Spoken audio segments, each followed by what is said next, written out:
Hi welcome to village Siri cooking. ఈ ఛానల్ని ఆదరించిన ప్రతి ఒక్కరికి మా హృదయపూర్వక నమస్కారములు. ఇవాళ చాలా మంచి రెసిపీతో మీ ముందుకు వచ్చాను. చాలా అంటే చాలా బాగుంది. ఇలా చేసి చట్నీ ఒక్కసారి ఇడ్లీలోకి కానీ దోశలోకి కానీ అలా తినండి. రుచి మాత్రం అదిరిపోయిందండి. కాకపోతే ఈ విధంగా చేస్తే ఖచ్చితం వారం రోజులైతే పక్కా నిల్వ ఉంటుందండి. ఓకేనా? అంత మంచి రెసిపీ ప్రతి ఒక్కరు ఖచ్చితంగా చేయండి. ఎలా చేయాలో ఒక్కసారి మన కిచెన్లోకి వెళ్ళి చూద్దామా? ముందుగా మనం ఏం చేయాలంటే నిమ్మకాయలు తీసుకోవాలండి. అది నిమ్మకాయలు కూడా ఒక 10 దాకా తీసుకునేసి వాటిని శుభ్రంగా కడిగి రెడీ చేసి పెట్టుకోవాలి. రెడీ చేసిన వాటిని ఇప్పుడు మనం ఏం చేద్దామంటే ఈ నిమ్మకాయల్ని రసం తొందరగా రావాలంటే ఏదైనా ఒక రాతి మీద అంటే మనం చేసే పీట మీద కొంచెం అలా వేసి నలపండి. భలే రసం వచ్చేస్తుందండి. ఒక్కసారి అలా అనంగానే చేత్తో ఉట్టిగానే రసం వచ్చేస్తుందండి. ఓకేనా?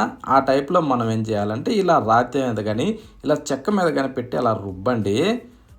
ఆ విధంగా నలిపిన తర్వాత మీకే అర్థం అవుద్ది. రసం ఉట్టినే కారిపోద్దండి. ఇప్పుడు నేను ఆ విధంగా నలిపి ఆ తర్వాత కట్ చేశా. ఈ విధంగా కట్ చేసిన వాటన్నింటిని నేను ఒక బౌల్ తీసుకునేసి ఆ బౌల్లోకి ఈ రసం మొత్తాన్ని పిండానండి.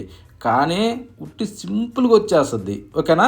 ఈ గింజలు అవన్నీ కూడా మనం ఎంత ఈజీగా తీసేసుకోవచ్చో అది కూడా చూపిస్తాను. కానీ ఏంటంటే చూడండి, మనం వేరే దేని సహాయం తీసుకోకుండా ఇలా చేత్తోని ఉట్టిగా అలా అంటేనే రసం మొత్తం వచ్చేస్తుందండి. ఓకేనా? అంత సింపుల్ రసం పిండడం కూడా.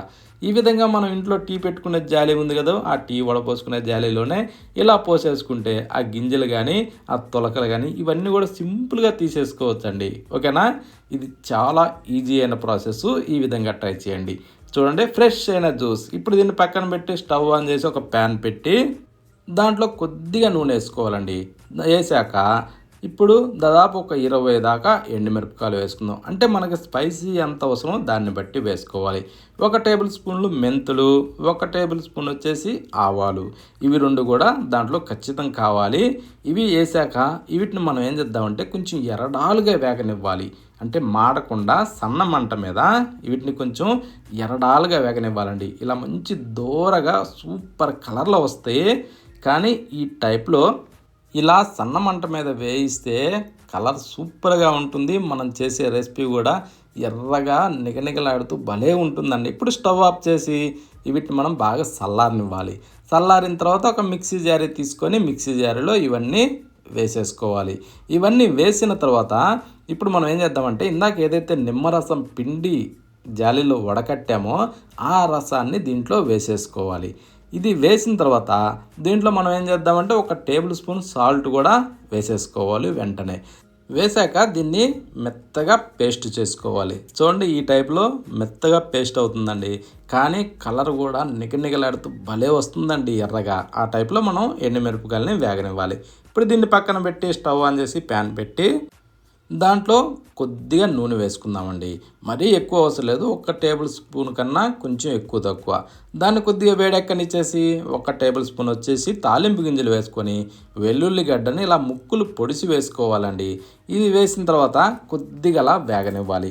లైట్గా అలా సన్న మంట మీద కొంచెం అలా కలుపుతూ వీటిని వేగిన తర్వాత ఇప్పుడు ఒక 3 ఎండుమిరపకాయలు వేసుకొని వీటిని కూడా కొద్దిగా లైట్గా అలా అనేసి ఆ తర్వాత ఏం చేద్దామంటే ఒక 4 రెమ్మలు కరివేపాకు దూసెనలో వేసుకుందాం. కొంచెం ఎక్కువైనా పర్వాలేదండి కరివేపాకు దీంట్లోకి చాలా బాగుంటుంది ఆ ఫ్లేవర్తో.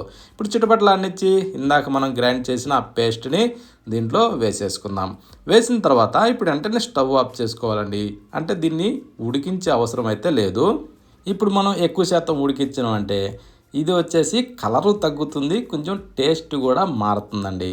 అందుకోసమనే వెంటనే స్టవ్ ఆఫ్ చేసి ఆ వేడి నూనెలోనే దీన్ని బాగా ఇలా కలిపి ఇప్పుడు వేడివేడిగా సర్వ్ చేసుకొని తింటే చాలా బాగుంటుందండి. ఇంకా వారం రోజుల పాటు నిలవ పెట్టుకోవాలంటే దీన్ని ఒక దాంట్లో స్టోర్ చేసి పెట్టుకునేసి ఇంకా రోజు రోజుకి తింటుంటే రోజు రోజుకి ఇది రుచి పెరుగుద్దండి. ఇది ఎంత మాగుతుందో మాగే కొద్దీ రుచి ఇంకా చాలా బాగుంటుంది. ఫస్ట్ రోజు కన్నా సెకండ్ రోజు, సెకండ్ రోజు కన్నా థర్డ్ రోజు అలా రుచి సూపర్గా ఉంటుందండి.